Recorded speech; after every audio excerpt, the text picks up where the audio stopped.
All right. Well, thanks for joining us, everybody. Good afternoon. I'm Liz Jones, the Blue Star Family's Community Solutions Operations Manager, which is a very long title to spit out. We are thrilled to bring you Bree Reynolds and Tony Frana from FlexJobs, and they're going to talk to us today about negotiating your salary. If you're joining us via the Zoom platform and you have a question for either of them, you can use the Q&A box or you can ask in the chat feature. If you're joining us via Facebook Live and you have a question, go ahead and put your question in the comments and I'll make sure that I bring it forward to them. So I'm going to let them introduce themselves so I don't mess up anything, all of their accomplishments. All right. Thank you, Liz. Thank you very much. And thanks for having us. Yeah, so we are from FlexJobs, and if you see me looking back and forth, I have another screen over here with the slides, and then I'm over here with some other stuff. So a little bit about FlexJobs, if you're unfamiliar, we are a job search website, and we specialize in flexible and remote jobs at the professional level. So anything that is a high quality professional type of job. We don't list scams or ads or business opportunities or commission only jobs or basically anything that is not a quality type of job. But all of the jobs on our site have to have some type of flexibility as well. And that includes remote work and flexible schedules, part-time and freelance. So there's a little bit of something for everybody depending on what you're looking for. And then Tony and I are a part of the career coaching team at FlexJobs, which is a little bit of a new offering. It's a year old, actually. Last week, we celebrated our 1-year anniversary. Yay! We offer career coaching services for people who are interested in flexible work. And that's everything from, figuring out your career change to re-entering the workforce to getting your resumes and cover letters up to date, or just more information about what the job market looks like for these types of jobs and all sorts of career support. And we really enjoy that work. Tony, am I forgetting anything? No, I don't think so. I think you got it all. Great job. Cool. All right. Thanks. Yeah, right. Yeah. And we are a membership site, which, just to say up front, it's a little bit different than most job search sites. We, instead of asking employers to pay to post their jobs, we offer a subscription service for job seekers. And that allows job seekers to be our main focus. The work that we do is really all geared towards making sure job seekers have a really good experience and are able to find that flexible remote type of job that they are looking for faster, easier, and definitely safer. And I saw Liz pop back on. I did. I kind of wanted to talk about this too. So Blue Star Families is in a really unique position with FlexJobs. We actually partnered with them to get free codes for a 3-month membership to FlexJobs. If you are on Facebook Live and you're interested in receiving one of those codes, what we're asking you to do is either to update or fill out our spouse force profile. That kit allows us to be able to verify that you are a military spouse or military affiliated. So if you're interested in that, follow the link, which is bluestarfam.us/flexjobs. And by April 5th, we plan on getting all the codes out to everyone who has signed up via this webinar. Thanks. Yay. Thank you, Liz. So I'm going to just go over what we're going to be covering today, since we're talking about salary negotiation. Oh, the topics list. I went past it by accident. So we're going to be talking about how to bring up salary to an employer, how to actually start that conversation, and a little bit that you can do even before you start the conversation.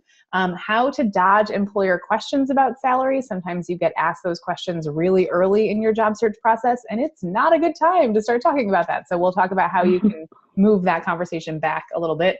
And then how to negotiate flexible and remote benefits. So for anybody who's applying to a job where it's not obvious that flexible or remote options are available, we'll talk about how to bring that up and how to potentially negotiate those. So I'm going to talk a little bit, and then Tony and I are going to go, oh no, I'm sorry, Tony has the first one, and then we're going to go back and forth and tag team this presentation, and then we're excited to take your questions. All right, Tony, take it away. For sure. Yeah, thanks, Bree. Thanks. Hi, everyone. All right, so as Bree mentioned, there's some things that you can do even before you get to this point in the interview process where you begin talking about salary. And one of the things, of course, is to prepare and to do some research. So companies can decide on their salaries based on three different things: the location of the company office, the location of the remote worker, and just general market trends going on nationally for salaries for certain positions. So if a company bases their salary information based on the location of their company, they would pay the same whether you lived in Seattle, Washington, or Des Moines, Iowa. There's a company called Chef that's based in Seattle, and they sort of create these salary bands for each job level, putting the midpoint band at a certain percentage of the market based on where the company is located in Seattle. Now, the good news here is if you live in a smaller community, I suppose, you may be at a higher pay rate because Seattle the cost of living is a little bit higher than other places in the country. With companies who set their salaries based on the company office, there is sometimes flexibility based on where you live. So it still might be something that you can negotiate if you live in a larger or more expensive area than Seattle. Other companies may decide to set the salary rate based on where the remote worker lives. And so if you live in, a small town, in a small, it's not a big city like New York City or Boston, your pay rate might be different than somebody who does live in that area. So the reasoning behind this for companies is it really allows them to be cost competitive to the whole talent pool all across the country. So regardless of where you live, they are able to compete with remote workers as well as folks that are working in an office already and maybe wanting to transition to remote work. And then the final way that companies may set their salaries is just by looking at general market trends. So you'll get paid for the job that you do. If you're a public relations specialist, the companies who set their salaries this way will look at sort of national trends. They'll look at median salaries on a national scale to determine what they will pay for somebody doing that work, no matter where they live. And so once you are in a position to start thinking about salary, you're competing for this job, you want to sort of come up with these three different salary ranges so that you can be really prepared for the discussion in the interview. And there are three sites that are really good to use for research for salary information. And they're on the screen. Payscale.com, salary.com are good. And so if you research the company's location with the job title, your location with the specific job title, and then the job title with no location, then you should have three different numbers which can give you your salary range. You also can use Glassdoor. There will be specific salaries listed for a company and a job title on Glassdoor. And in addition, with Glassdoor, you might be able to find out what other benefits the company offers as well. Now, I know Bree's going to mention this probably a little bit later too, so I'm not going to speak too much on it, but you can ask the company what model they use to set their salary, so that can help you with your research as well.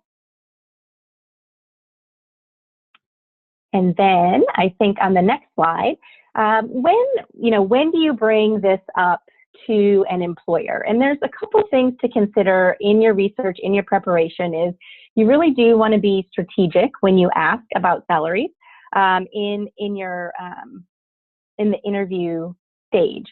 Second interviews tend to be best. Try to avoid first interviews, and even further, maybe you don't want to be the first one that brings up a salary range. In fact, if you get asked about this, you can maybe flip the question, and I know Bree's going to talk about that a little bit later. But this might be where you mention what model have you used to determine the salaries for your employees, and then you can kind of go through how you want to formulate the rest of your answer during the interview based on your research. If possible, you don't want to wait until the job offer comes. So sometime between that second interview and the job offer is a good time to do it. And believe it or not, I don't know, this might not be surprising, but Fridays are great days to negotiate. And even more than that, Friday mornings, I think, what are we all looking forward to on Fridays? The weekend. So everyone tends to be in a good mood on Friday. So that's a great day to ask. or to start the negotiations. And if you can do this in person, this is a job that you will be doing, going to an office, a traditional, 9-to-5 position at a company, asking in person is really best. Of course, if this is a remote job, you really want to use your voice and try not to do the negotiations for salary only via email. Sometimes tone and doesn't always come through like it would in voice when you can, kind of gesticulate and showcase your passion and your energy towards the position.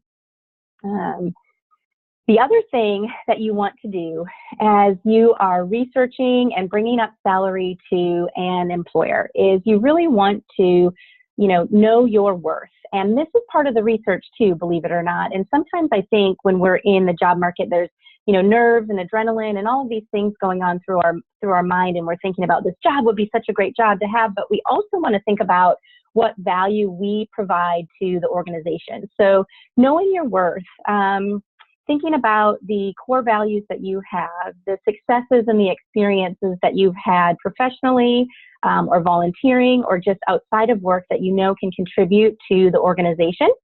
I know that Glassdoor, if we go back to glassdoor.com, they also do provide a Know Your Worth calculator. And so you would be able to sort of calculate some of the previous positions that you've had, how long you've been in the workforce, and allow you to sort of get a monetary salary range for you based on what you've done previously. So all of this information combined should prepare you pretty well to begin the negotiations with an employer. And of course, and this can come at the end as well, but once you start negotiating and you come to terms with an agreement, you want to make sure that everything then is in writing. So there's record of what you talked about, what you discussed, and what you agreed to. So, all right. Thank you, Tony. So I'm going to talk a little bit about dodging early questions. And like Tony said, the second interview or beyond that is usually ideal. And you might actually want, when you're first starting to interview with a company, to ask them what the process will look like so you know how many potential rounds of interviews you go through. Sometimes there's just one. And if that's the case, it's good to know ahead of time. And sometimes there's 2 or 3, or you might do some kind of mock interview sort of session, depending on what your job is. There might be some email questions or some kind of assessment or test. So it's important to know what the process is so then you can gauge when would be a good time to bring up this subject. Or if you do need to dodge an early question, you'll know what is early and what's not in your situation. You wouldn't want to dodge the question if it's your only chance to actually talk about it if you're in one interview and that's all they're doing. But these ideas, I have to give full credit to Emily Aries. For anybody who's not familiar with her, she's the founder of Bossed Up, which is an organization that works specifically to help women negotiate their career lives and make what they're worth and get into positions of increasing responsibility and really just supporting women in the workplace. And I thought the different ways that she handles this early interview question where they say, so, what were you thinking in terms of salary, or what are your salary requirements for this position? And you're really not ready to answer that, or you don't want to be the first one to put a number out there. These are some of the things that you can say. And the reason that you don't want to be the first one to answer is because oftentimes you will put out a number that is far lower than what they would actually be willing to accept. So you want more information. That's always better. More information is always better for you in order to assess the whole situation. And really, you want to find out what their range is first, so that you don't wind up taking less than they would have really been willing to give. So there's the first thing is really to not answer, but to say positive. So this is all part of the process. Really, you're just looking for more information so that you can make an informed decision. So you could say something like, I'd like to learn more about the position and the responsibilities before we talk about salary, or I need to know more about the goals and the scope of the position and how it fits into the company in order to be able to discuss salary. That way you get some more information, and really you're able to figure out if this role is lower level, mid-level, senior level, how does it fit into the rest of the organization, and what are you actually going to be asked to do over the coming year, let's say, if you were in the position. And then you have to reassure them. You can also reassure them. So you could say something like, if all the other pieces fall into place, I'm sure salary won't be an issue. This isn't necessarily a breaking point for you. It's just something that you don't want to discuss quite yet. But you want to basically reassure them that you're not wasting their time or yours. And you could say, I'm sure that if this is a good fit, we'll be able to come together on salary. So you really just say, we just, want to get further in the process, make sure I know as much as I do about the job as possible, but I'm not seeing, salary as something that we can't come together on when the time is right. And then a couple more ideas that she has are to pivot the discussion. So you could say something like, in order to give you a good number about the salary that I'm looking for, could you tell me more about how performance will be evaluated? Or basically, like, how are you ranking this position? How do you figure out if somebody's going to be doing a good job in this position? Which also gives you information for future potential salary increases and things like that. And then for now, can you tell me more about the growth potential for this position? Where is it likely to go? It might be something where you do take a lower salary or a lower hourly rate at first because you see that there is a lot of room for growth, and that really appeals to you. So you're willing to start at a lower level or a lower amount and then really be able to grow with this company, grow your skills, and potentially negotiate your way up as you go. And then you could say, how do you see your organization growing in the next 3 to 5 years, which is kind of an expanded version of the last option. And then the last thing you can do, which I really like, is to just turn the question around. Can you tell me about the salary range that you had in mind for this position? Or what's the budgeted salary for this role?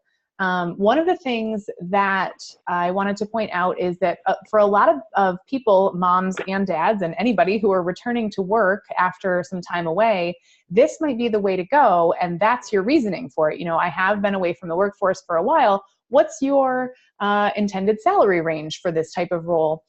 That gives them a chance to explain it. It gives you a really good reason for asking for it if you are returning to the workforce. And also, this kind of goes to what Tony was talking about before.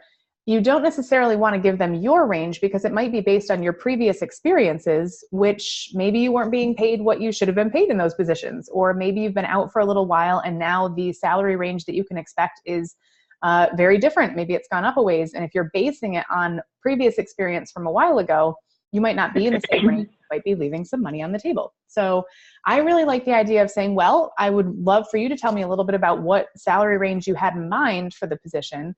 I think if all else fails and they really say, well, it's really something we wanted to discuss now, this is a good way to further the discussion right away, but have them put the numbers out first so that you really know what you're dealing with. Like I said, if they're going to be ready to offer you more than you think you would ask for, then you want to make sure you know that. Or far less. If they're going to, start out with a range that is far less than what you were expecting, that's something really good to know about that employer before you continue on.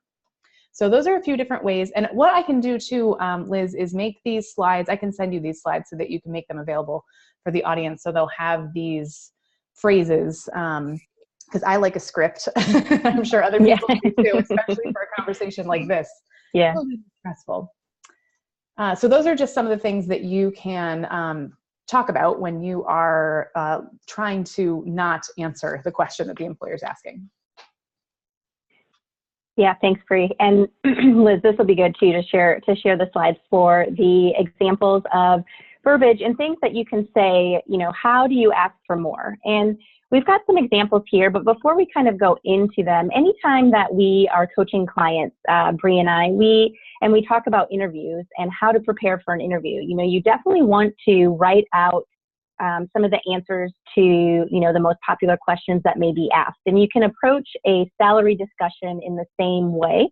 Definitely think about what you want to say, write it out so that then you can practice and sort of read it out loud and get comfortable with it and tailor it and make it more concise and really fit your tone and your personality.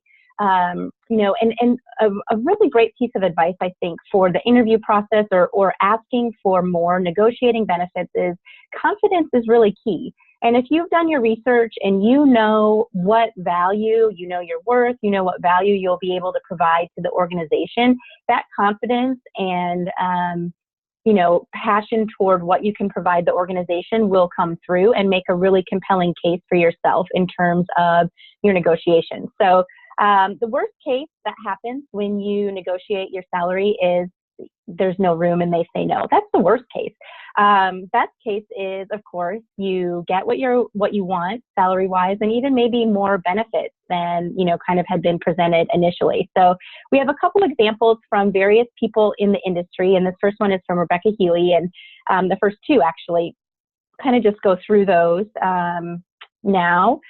I'm really excited to work here, and I know that I will bring a lot of value. I appreciate the offer at $58,000, but was really expecting to be in the $65,000 range based on my experience, drive, and performance. Can we take a look at a salary of $65,000 for this position? So really what you're doing is you've figured out your salary range. You've taken the offer that they've given you and, of course, inserted your worth and what you would be willing to accept for that position. Another way you could approach it, I understand where you're coming from, and can we go back to that one, Bree? Thank you. I understand where you're coming from, and I just want to reiterate my enthusiasm for the position and working with you and the team. I think my skills are perfectly suited for this position and are worth $65,000. And then you can just kind of stop talking and let the silence sort of sink in. That's something that's really hard for me, but it is really important, because what's happening is the hiring manager or the employer side of it is they are thinking about this and they are soaking in what you said, they're processing it. So you do want to pause for a moment and see what they come back with. I think we've got two more. Allison Green at askamoneymanager.org. I was hoping the salary would be higher. I'm really excited about the prospect of working for your company, so I'm willing to be flexible, but the number I had in mind was X. Again, here's your salary range that you've talked about or thought about when you calculate your worth. I think I'm worth this because of A, B, and C value I will bring to the company. Again, so it's just another way to say what your worth and value will be to the company and attaching a dollar amount to it. And finally, Lewis Lynn has a little bit to say as well. As we discussed in the interviews, I have 2 more years of experience and formal training than you required in the job description. I have also demonstrated my capabilities in my last position at my previous company by increasing sales in my division by 25% and personally landed several multi-million-dollar sales. With my expertise, an acceptable salary would fall in the range of $103,000 to $112,000, which is a bit higher than your offer of $94,000. I can certainly see a future for myself at the company, and I'm confident that I can bring a lot of value. I know that we can come to a mutual agreement on an acceptable salary. So again, offering some options, here's a salary range. The employer can really tell that you've thought this through. You are attaching a success that you've had previously to the position that you are applying for, so that the employer can really visualize and understand the value that you bring to the position. So when you have these slides, you can kind of, use these as a script, but of course, fitting your tone, your personality, exuding your confidence in the language, that works for you. Thank you. All right. So remember, in this process, when you've been offered the job, you are in a pretty strong position to negotiate your salary, because most of the time hiring managers at this point will be willing to work with you. You do want to think about the entire offer, which includes the salary, the flexibility or remote component of the role. If there's paid time off, health benefits, anything like that, you want to consider as an offer as a whole. You can ask about this, and Bree mentioned this or alluded to it earlier, but you could bring up the work-life balance question at the company earlier than the salary conversation, so that in terms of negotiating and thinking about a package, you would have an understanding of what the company offers in terms of, work-life family balance, flexibility, and things like that. One of the things that you can also potentially negotiate for, other than dollar amount, is perhaps a hiring bonus. If the salary is not as high as you thought it would be, there might be a way to sort of get closer to it with a hiring bonus, or maybe vacation time, additional flexibility. Or one thing that I think employers may be open to is possibly an earlier review than normal. So some companies will do like a 30, 60, 90, or maybe just an annual review. And perhaps you could negotiate an earlier review with a plan to look at your salary based on the performance that you've done since you've been hired. In terms of thinking about what you really want, we talked about the salary range and preparing and researching that earlier in the call. It's also really important to think about, what you really want and need in terms of being fully remote, flexible hours, so that, again, you have a range available to you in that area as well. So you know what you need, the minimum amount of remote capability or flexible hours, and then what you really want. And hopefully what you're going to be able to negotiate is something that is within the range of all of your wants and needs, or needs and wants, rather, if you look at it that way, and then be able to go from there. There are a couple other tips or places that you can go to learn about benefits other than salary at the company. And of course, I mentioned Glassdoor, asking the employer during the interview about their work-life balance, we mentioned as well. FlexJobs does have a company guide, and you can research our company guide on our site. Bree linked that address right on the page. And there are a number of different companies, of course, but there are also a number of different lists. So you could look up top 100 companies with remote work options, top 100 companies with flexible work options, or part-time, or in a certain industry. So there are a lot of resources out there for you to utilize in terms of preparing your negotiations as you go forward in the interview stages. All right, thanks, Tony. Excuse me. Oh, and I should, just to clarify, the company guide on FlexJobs is free and open to the public, so you don't have to be a FlexJobs member. Thank you. No, that's all right. So yeah, that's something that you can look at anytime, and you can search for companies by name too. So if you're interviewing with a company, you can look up their flexible job posting history and see if they are flexible or not, just in case you're not sure. Okay, so the last thing that we wanted to cover before we open it up for questions is how to negotiate flexible benefits in particular. So let's say that the salary is fine, or you haven't talked about that yet maybe, but you're also thinking about negotiating some flexibility. The first thing when you're talking about flexible work benefits, and you can bring it up as, asking about their work-life balance policies if you haven't received the job offer yet. Once you get the job offer, you can specifically ask about what flexible work options are available in this role, and then ask them if they would be willing to consider a flexible schedule or remote work or whatever it is that you're most interested in. Could be a combination of those things too. You don't have to pick just one. But you should discuss how that flexibility will benefit your job performance most of the time. So instead of talking about how you are going to enjoy that flexibility personally, because it will help you with your own work-life balance, or taking care of your kids, or anything that it's going to help you with personally, you want to keep it more focused on your job performance, how it's going to benefit that, how it will benefit the team, and maybe the company too. Basically, you're going to be more productive and more efficient. You will be maybe available at different times during the day, depending on their needs. And really just keep it focused on how it's going to help you provide the most value to the company to have this type of flexibility that you're interested in. The thing you really don't want to do is make personal reasons the sole argument. So I really need this flexibility because I'm the main caregiver for my children and need to be there for school drop-offs and pickups and all of that sort of stuff. That's fine for you to know, and the employer already understands that it's going to benefit you. What they really want to hear is that you are focused on how this is going to help you in your job. So you don't have to sell them on the fact that it's really going to help you. They get that, you get that, and you really want to focus more on your professional side of things.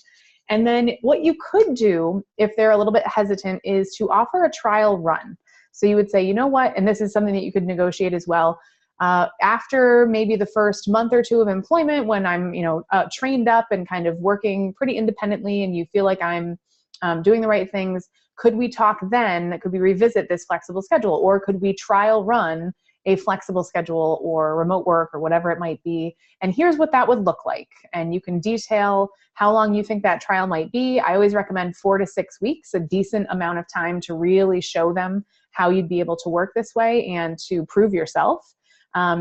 and that you would communicate through these means. And here's what a flexible schedule actually means to you. Maybe it means that you might be gone a couple hours in the middle of the day to attend to personal things, but that you would start your work early or end it later.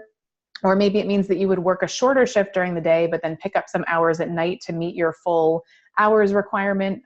If you're working remotely, what does that mean? Is it all of the time? When would you be available? How will you communicate with your team?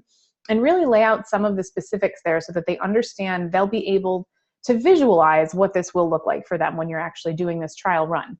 And then the trial run, there should be regular check-ins. You should be checking in with your manager and letting them know as you're pitching this that you're going to do that, and how they can get a hold of you and how that would actually look. If you have previous flexible work experience, if you've ever had a flexible schedule or you've worked remotely, this is a really good time to bring it up and say, I'm experienced at this. I'm really good at it. I'm super productive. I stay on task. I know how to manage myself when I'm working from home or whatever it might be. And just let them know that you have that previous experience and you're very confident that they won't be disappointed if they do allow this. So sometimes the trial run is a good thing to offer to help those managers who are not outright saying no, but they also seem to be a little bit fearful or hesitant to offer the flexible work arrangement to you. So those are just some of the things that you should consider when you're actually trying to negotiate flexible benefits. But now we would love to open it up for questions from the audience. Thanks, Bree. Thanks, Tony. I do have some questions that came in. So I know you guys covered a lot of this information, but just kind of to reiterate what you were saying before. Looking at this, let's see. How can you tell if you kind of push them too far when you're negotiating? Oh, good question. That is a good question.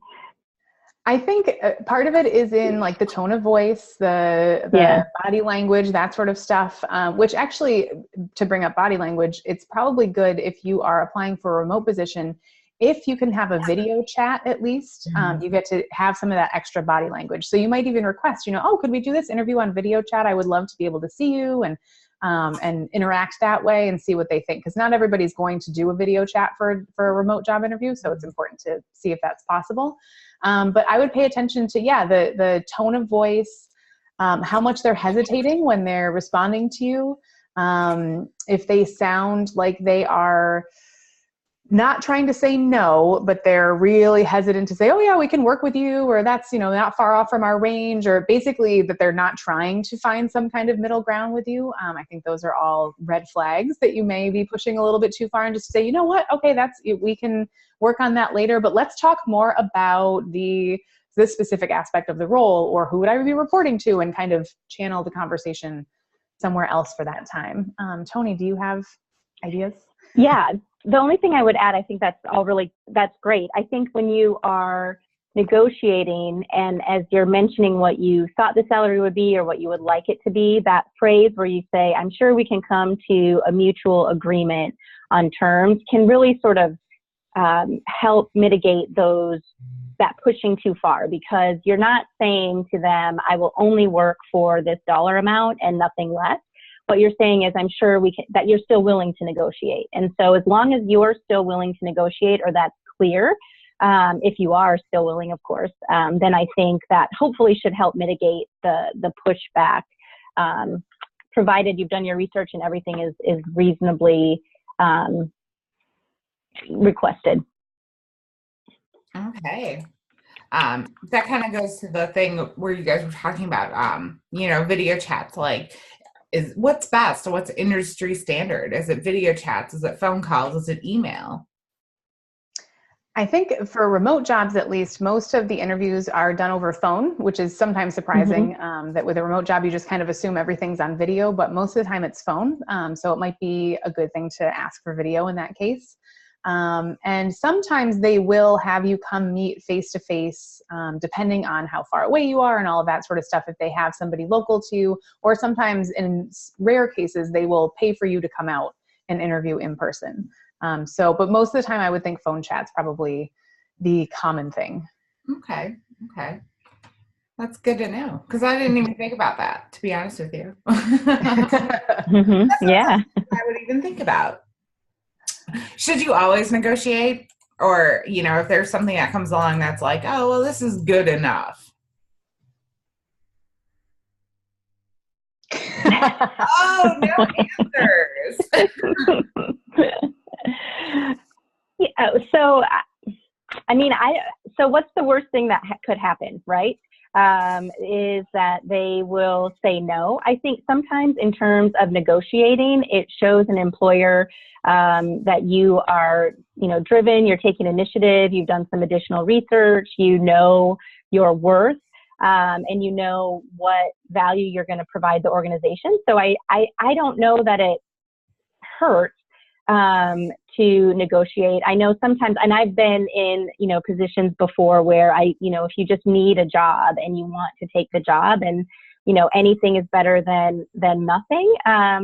So I think you just really have to weigh the pros and cons of all of that. Again, typically I would say, since you've been extended a job offer, if that's the point where you're negotiating, I think hiring managers are at least willing to have the discussion. And if anything, it's good practice to have those conversations that can be a little bit more challenging.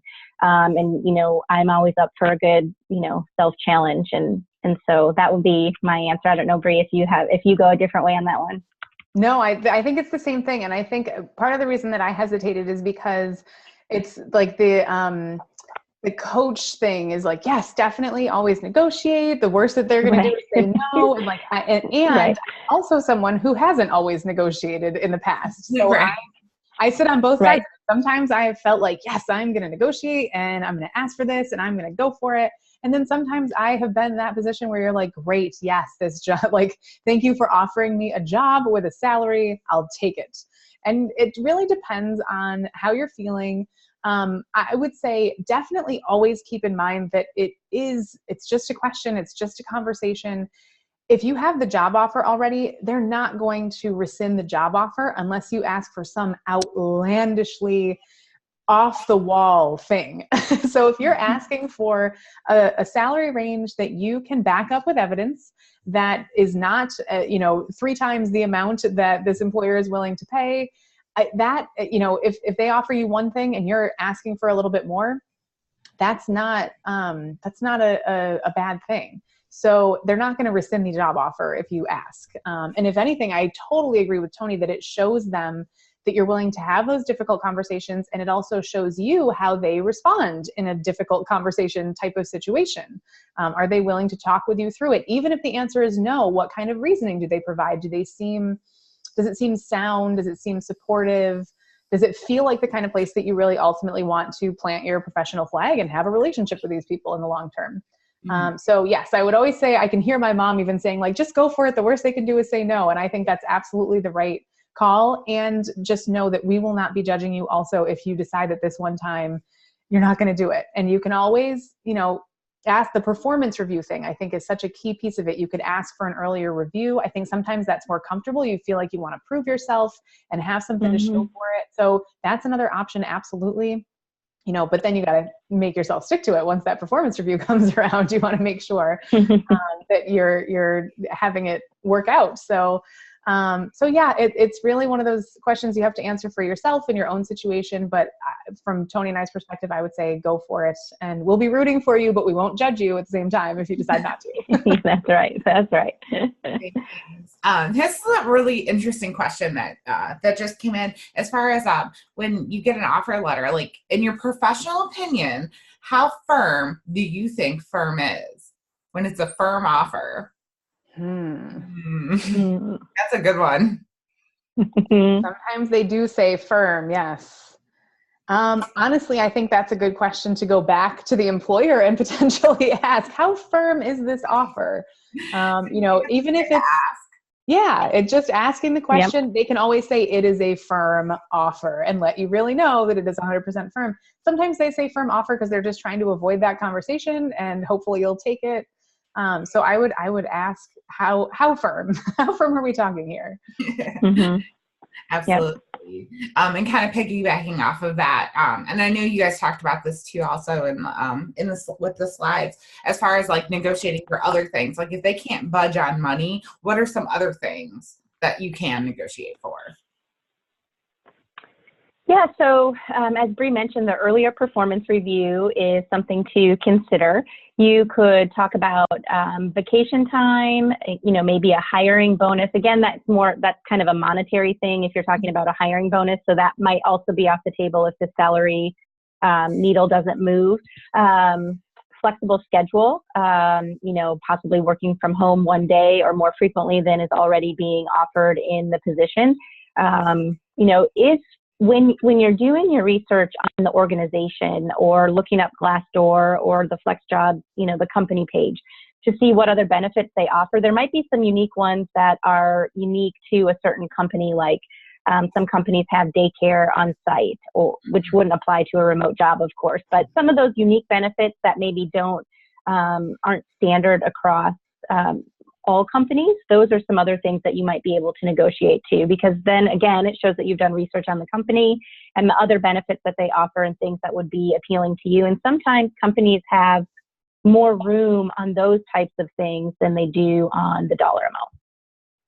Yeah, those are great ideas. Only one other one came to mind is professional development opportunities. So even if you are starting off at a salary that you're not necessarily super happy with, or it wasn't exactly what you were hoping for, if they offer a really good professional development program, and that could be internally, they just have a good training program, or it could be that they have some sort of stipend or reimbursement for your own professional development where you could choose different courses or conferences or whatever it is that you wanted to pursue. That can be really helpful both to further your own qualifications and things like that internally, but then also to build up your resume for the potential next position. So you could be thinking ahead to those sorts of things too.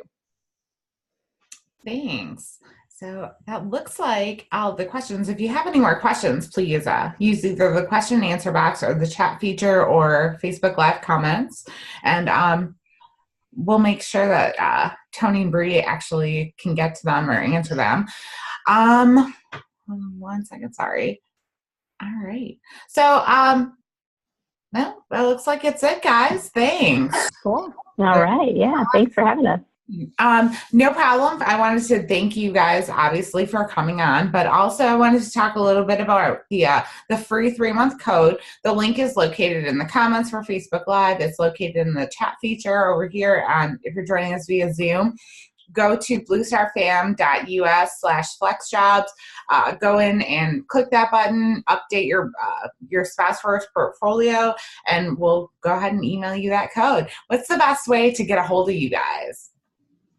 If you go to FlexJobs, you can tell it's the end of the flexjobs.com/career-coaching. You'll be able to find out more there. Or you can email us if you have questions. I'm Bree at flexjobs.com, and Tony is tfrana@flexjobs.com. Awesome. And I'm Liz Jones at ljones@bluestarfam.org. And I can definitely filter information to them too. So thank you, ladies, so much for being here and all this great information. I think it really, especially when you're talking about money, it can get a little awkward. So absolutely. Indeed. You guys have a wonderful You too. Thanks, Liz. Bye. Bye, Bree. Bye.